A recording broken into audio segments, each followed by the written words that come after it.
Hey, what's up, everybody? Welcome to the very first episode of the Motivation Project. I'm here with Aaron Shackell. Thanks for coming on, bro. Of course. Great to be here. Two things I want to bring up. I think there's something about when you get to competition at the biggest stage, you just get another gear. Tell me about that, whether or not your time there at trials was better than with practice, and it was just that adrenaline, that excitement that you felt in the moment. And then, I know everyone talked about it, you jumping out of the pool. That was another thing for me. When everyone made such a big deal about that, I was like, I guess this is like a normal thing. Probably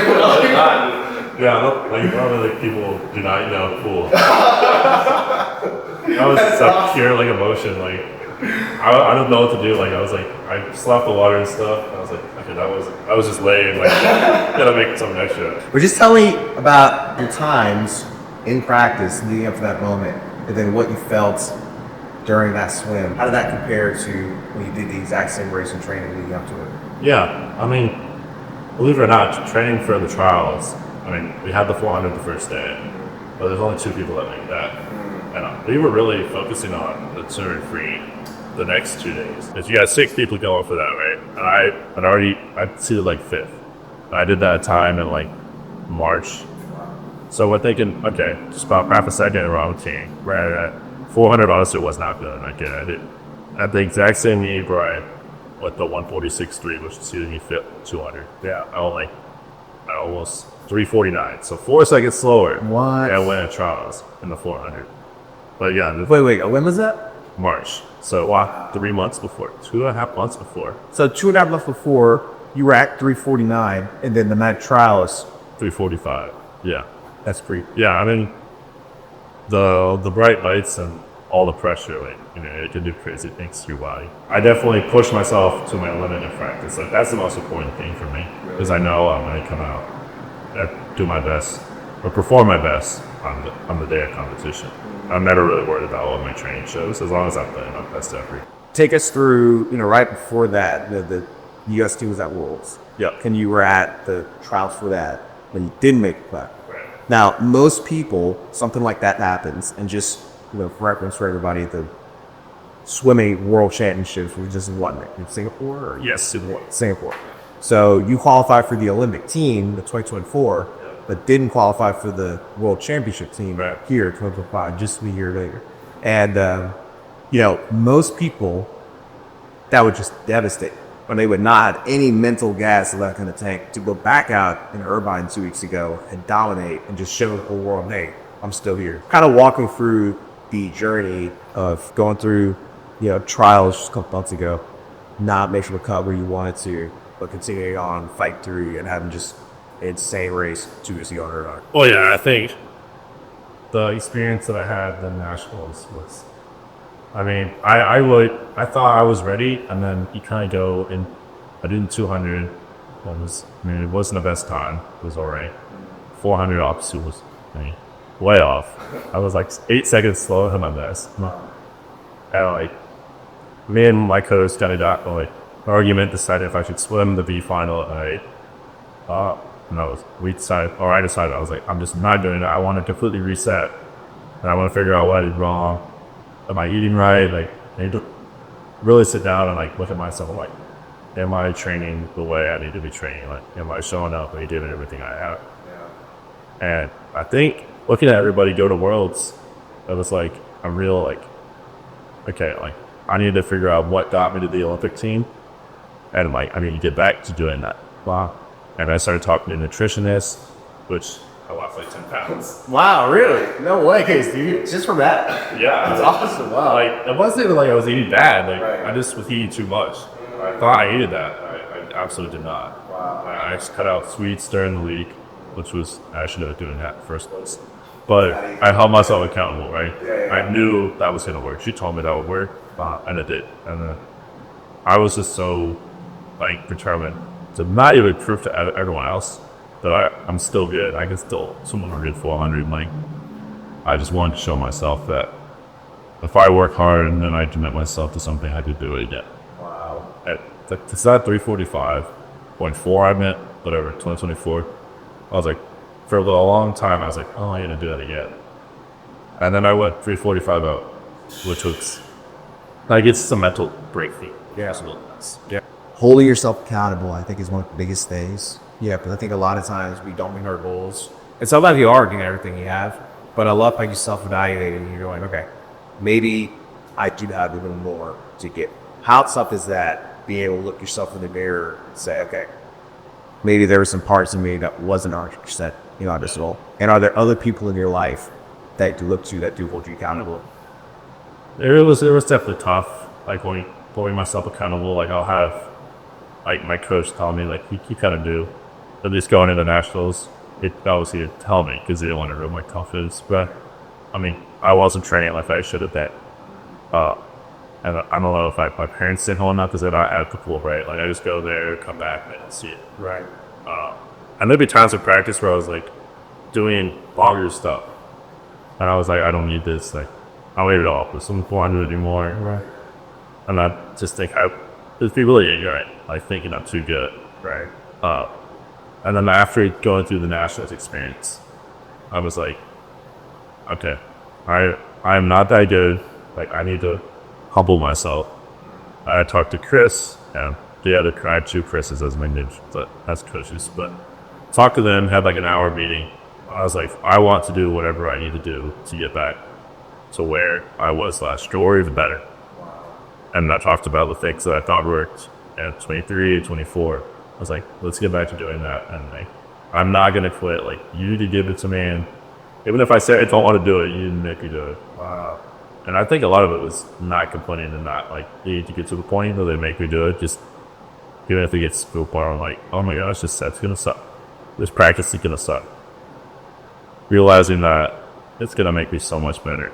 Or at least mentally, it's going to help me a lot. So, wow. So, yeah. But I needed to get into the mindset where it's not going to be fun a lot of the time, but it's going to help a lot. Tell me a little bit, like, where does that come from? How did you cultivate that? I know your family, your dad is an Olympian, your mom's an athlete. How did you cultivate that kind of talent? Because there's a lot of people, they have a devastating defeat like that, they can't get back up. Or they feel like they can't get back up. Yeah. But you have cultivated your mindset and your culture within your own heart that doesn't. It's true. You get punched in the face, you get right back up, and that's a skill. Not everyone's got that. So how did you cultivate that? Yeah, I mean, I think competing with my siblings and like in sports as a child really just like molded that personality and like that grit inside me. Wow. And obviously, like just when I was younger, losing all the time, like I wasn't that good, and like wow, just going through struggle all the time, at least in sports. Really like taught me to be like, you can't blame other people. Wow. And I got away from that. This in 2024 to 25 and then until nationals, I was blaming other people. I wasn't really being myself. Wow. And I'm glad we're doing this interview now, not earlier. Yeah, sure, because this is a different person than it was in March. Wow. That I think is the key, because a lot of times I feel like in whatever field you're in the day-to-day, if you're not measuring up, maybe you had like a big success a couple of years ago, and in the day-to-day you're not measuring up to that. I think it's really hard to have that emotional resilience to believe like that, even up to the day of the race. So how do you kind of maintain that? Well, I mean, that's something that I really struggle with, actually. Really? Like, I'll be... You still dominate! It's awesome. Yeah. Like, I think as the season goes on, I get a lot better at it. Really? I'll start to feel better in the water as I get more in shape. But beginning of the season, probably going to work on that right now as I get back into the water after to start the short course season. But yeah, getting back after a really good swim, like you want to feel like you did when you did that swim. You want to feel amazing all the time. And after taking 2 weeks off, it's going to take some time to get that feel back. And not like just, I think when you come back for the first time, you're like trying to feel it. Like, you might mess yourself up instead of just turning the brain off, which is what you do when you race. Wow. Dive in and don't even think. Because you practice like billions of strokes in practice, so you shouldn't need to think about it. But the mind sometimes takes over and you doubt yourself. But if you start doubting yourself, I think you can see it really well. What's your thought process like when you're about to jump in the pool? Yeah, I mean, I think you do as much as you can before to like eliminate all those doubts. Yeah. But it's never going to go in the way you want it to. Wow. Like, there's going to be things like you get up there and like, you think about the bad practices you had, but we try to eliminate that. But I think when you dive in, like everything's kind of like, almost like it flushes out of like your ears. Wow. At least for me, like it just goes away. Or at least when I'm swimming well. When you're not swimming well, like you start to think more and it's not doing well. But yeah, Charles dive in and like it's almost like the brain just shuts off. Wow. Like you're just fully in race mode. That's crazy. At least this past weekend, everybody like I thought I didn't know how I was gonna swim. I remember like hearing everything, like almost like not being in the zone. But I just dived in, like everything just looked black.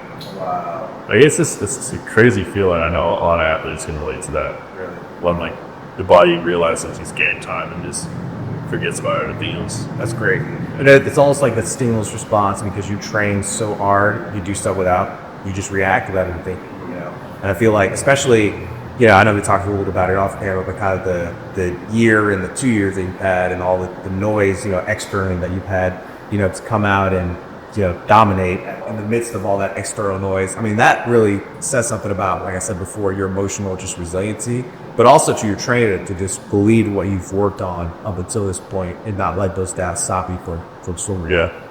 I mean, that was something I always struggled with. Yeah.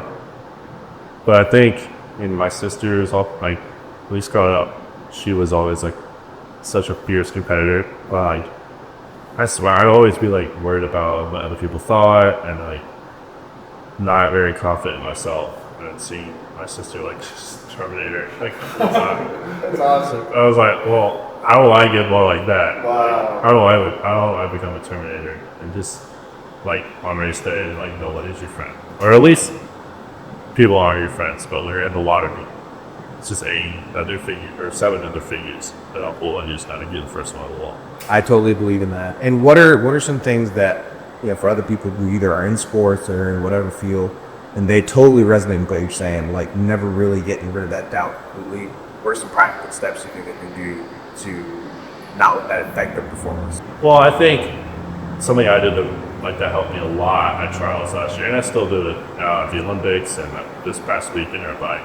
But I think when you're super nervous, you tend to like want to be like, oh, okay, well, it's not that big a deal. Like, I'd rather just like kind of fold up and do my ball and not do well. Yeah, sure. And I think breathing is something that just is so like breathing technique or like before the race, before game, like deep breaths, like feeling the breath go in and out. Like it really centers you. And I think you kind of got rid of all those doubts. Also, it depends on the person, but last year I told myself all the time, like, if I don't make this Olympic team, it's not going to be like that. Wow. I have a lot more to do in life. Wow. Outside of swimming, and eventually swimming could be over, right? And I ended up going well because I took the pressure off and I just trusted the training I did. But do not put a ton of pressure on yourself.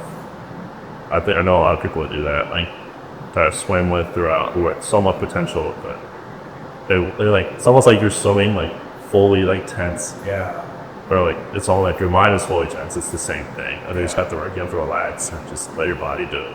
Wow. Well, let's talk about the 2-year championships in Irvine this past week. Just tell a little bit about that. Well, yeah, it was a great experience. I went out actually for 2 total weeks. So the second week I competed. First week, the club I swam for, Carmel, juniors.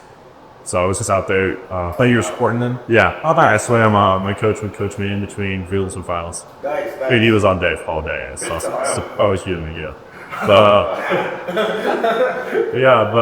but the guys did really good.